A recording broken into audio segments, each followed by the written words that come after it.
Today we have the most adorable demonstration to show how you can help the Arizona Humane Society's most vulnerable pets.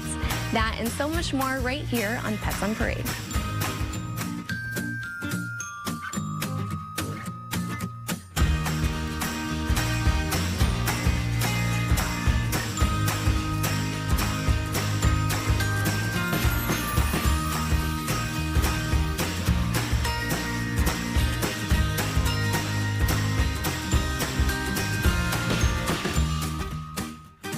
Good afternoon. This is Pets on Parade, brought to you by 3TV. My name is Kelsey Dickerson with the Arizona Humane Society.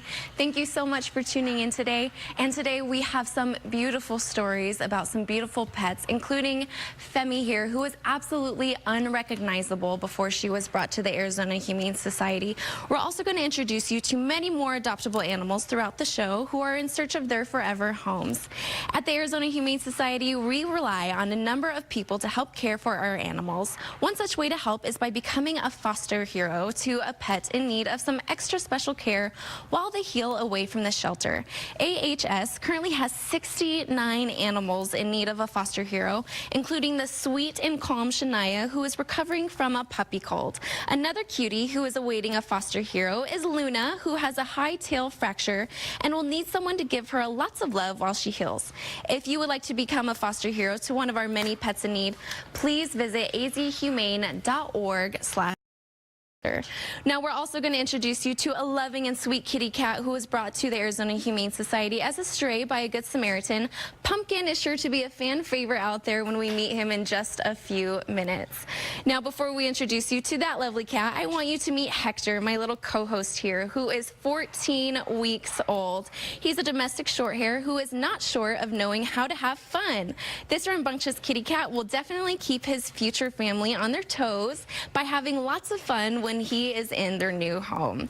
This adorable kit was brought to the Arizona Humane Society as an orphan stray and spent some time with foster hero Simone, along with his two litter mates who we will meet later in the show. Visit the awesome Hector at AHS's Campus for Compassion today to give him a loving home.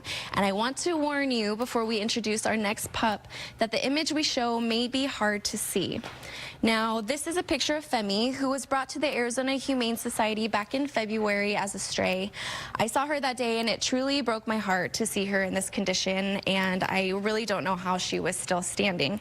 But thankfully, to our incredible staff in our trauma hospital and to the person who brought her in, Femi is now here with us today, and as you can see, she is just having the time of her life, Perry. It's really gratifying to see her having a blast with this toy right now. Life wasn't always so good for Femi. Like you said, she came in as a stray, but got a lot of social media notice for the condition that she was in. She came into us at 39 pounds, and she's now in the 50s. So she's made a great comeback, and she is enjoying life. She's extremely treat motivated, and she's just a sweet, sweet gal. She had some hair loss and some other conditions along with her. She went off to Lori's house, one of our foster heroes. Okay, you can go get the treat. And she did a great job in raising this doggy. You know, she's got the cropped ears, and folks, do not crop a dog's ears particularly like this. Not at all, but particularly like this. The ears serve many from a physical standpoint. They keep moisture, dirt, bacteria out of the canals, which undoubtedly led to this dog's chronic ear infection. So she's on a med release for that. It also helps them behaviorally because dogs signal other animals with their ears, ears forward, ears back, ear laid down. So when they don't have their full ear like that, it leads to problems with interactions with other animals sometimes. Look how happy she is. She wants that forever home right now. She is a sweet, sweet doggy. She's good on a leash. She's very, very happy right now. And let's keep the story going and give her a great home. Yeah, and she definitely is the tale of the Arizona Humane Society. Thank you so much, Perry. And now we have another little cutie who I think anyone would pick out of the pumpkin patch. Oh my gosh, look at that face. He's just cuddling and purring so much with you, Denise.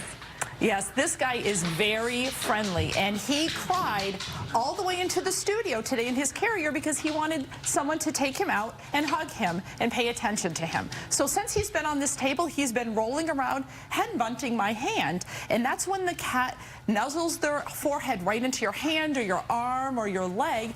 And what that is basically a cat, I love you. He's saying, hey, we're buds, we're friends, and I love you. And that's a solicitation for attention. So when a cat does that, it is okay to reach down and pet their head, pet their cheeks. But when they roll over on their back, that's a very big I love you, but it is not an invitation to pet their belly. Most cats don't like their bellies touched. It's very offensive. So this guy, 1 year old, once again, very friendly, loving, and is going to want a family who's going to probably want a house cat or a lap cat, and is going to give him lots of perches and places to climb. So come on down and pick Pumpkin out of the patch. Thank you so much, Denise. Now, many of you may be celebrating Easter weekend today and tomorrow with your families, which includes dyeing eggs, eating yummy food, and of course, having lots of awesome Easter baskets. Well, if you do not have a use for those after you use them, the Arizona Humane Society would love for you to donate them to us. Of course, if they're the plastic bucket kind, like you see on your screen. The hot summer months are quickly approaching, and our emergency animal medical technicians will go on hundreds, if not thousands, of calls where it has been reported that an animal does not have water. They use buckets of all sizes to quickly give these pets access to water while devising the best course of action going forward. We can use buckets of all types and sizes as long as they have not contained chemicals before. So please consider dropping off your Easter buckets to the Arizona Humane Society to help a pet in need this summer. And now we have an awesome doggo who is definitely a puppy at heart, as I think we all know in the studio. And I'm sure glad that he is here today with us, Lisa. Yes, can you believe it? He's 10 years old. Roger here is a 10-year-old American Staffordshire Pit Bull Terrier. And he was called in to our EAMTs as a cruelty tip. He was actually tethered out, which we all know that's not allowed in the city of Phoenix. He was tethered out with no shade, no water. And it's hard to believe he's 10. He looks wonderful for his age. But please, if you see anything like that, please call that into us. There's nothing like our EAMTs arriving too late on scene. Luckily for Remy, and the temperatures weren't as hot as they're about to get this later on this week. And we all know if you're tethered out in the sun that you might not end up as lucky as Remy here. Luckily, our EAMTs brought him back. He was treated for a little bit of an infection, and I don't know if I can get him to move. He's pretty comfortable on my lap here. Oh, there we go. You can see he's got a little wound on his side that was treated in our hospital. But he is ready to give up his tether and to do this for the rest of his years. So if you're thinking about a 10-year-old, this buddy is going to climb right up into your lap. And don't think that he's old. He's quite active, quite strong.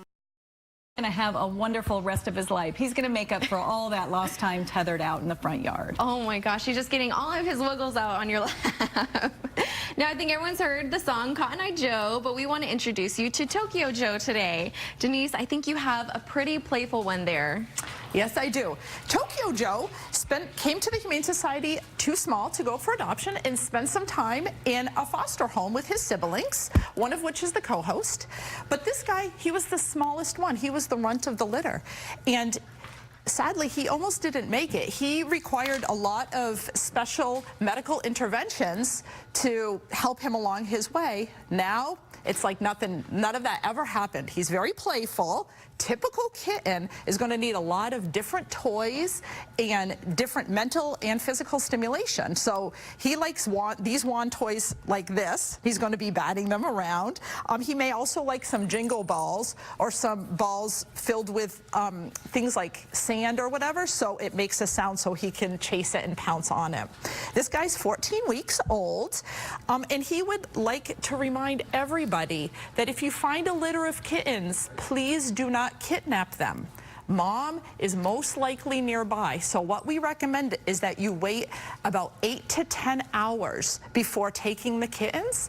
We don't want you to stand next to the kittens, because then if Mom sees you, she might not come back. But go ahead and leave an open can of cat food or tuna fish or sardines next to the babies. Check on them 8 to 10 hours later. If the food's gone, Mom's probably taking care of them, because Mom can do so much better than we can. But this guy's looking for his forever home. If you want a very playful, fun kitten, come on down and get him. Thank you, and that's some great tips there, Denise.